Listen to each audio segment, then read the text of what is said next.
আপু,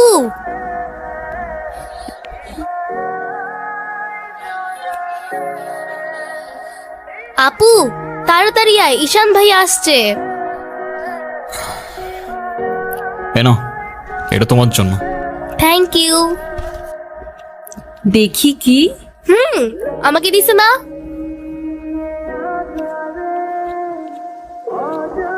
আসসালামু আলাইকুম। ওয়ালাইকুম আসসালাম, বসো। বাবা, ও ঈশান। হ্যাঁ, সে তো দেখলাম।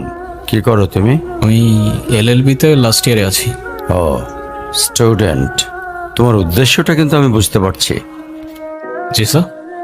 তোমাদের মতো ছেলেরা কেন আমাদের মতো বিজনেসম্যানের মেয়েকে টার্গেট করে, কিসের লোভে, সেটা আমার খুব ভালো করে জানা আছে।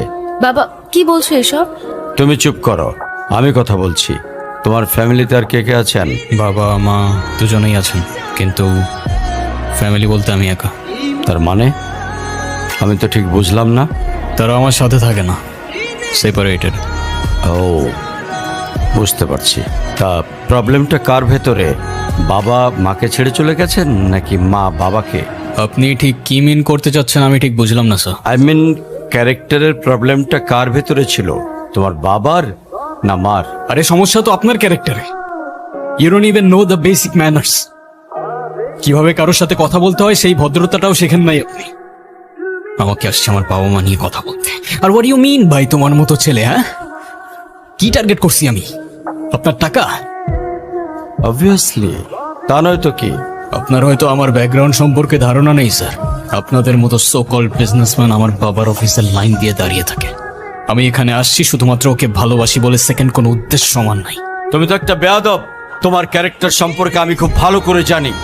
তুমি রাস্তাঘাটে মাস্তানি করো, আর তুমি কি করে ভাবলে যে তোমার মতো একটা স্কাউন্ডারের হাতে আমার মেয়েকে তুলে দেব? তো আপনার মেয়েরে কে বলছে আমার হাতে তুলে দিতে? আমি বলছি? বাসায় ডেকে আনছেন অপমান করতে। আপনার বাবা মাই তো আপনাকে ভদ্রতাটা শেখাইতে পারেনি। আপনি আসছেন আমায় জাজ করতে। বেরিয়ে যাও, এই মুহূর্তে আমার বাড়ি থেকে বেরিয়ে যাও। Get out! আপনি যদি মনে করেন আপনি চিৎকার করে আমাকে দমায় রাখতে পারবেন, then I can make more noise.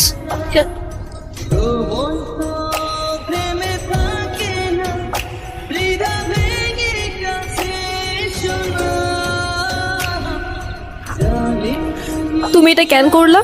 ঈশান, আমি তোমাকে বারবার বলছি বাবার সামনে রাগটা একটু কন্ট্রোল করে ভদ্রভাবে কথা বলতে।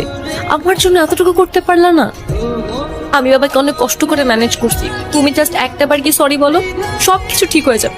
আমি কেন সরি বলবো? উল্টা তোমার বাবাকে বলো আমাকে এসে সরি বলতে।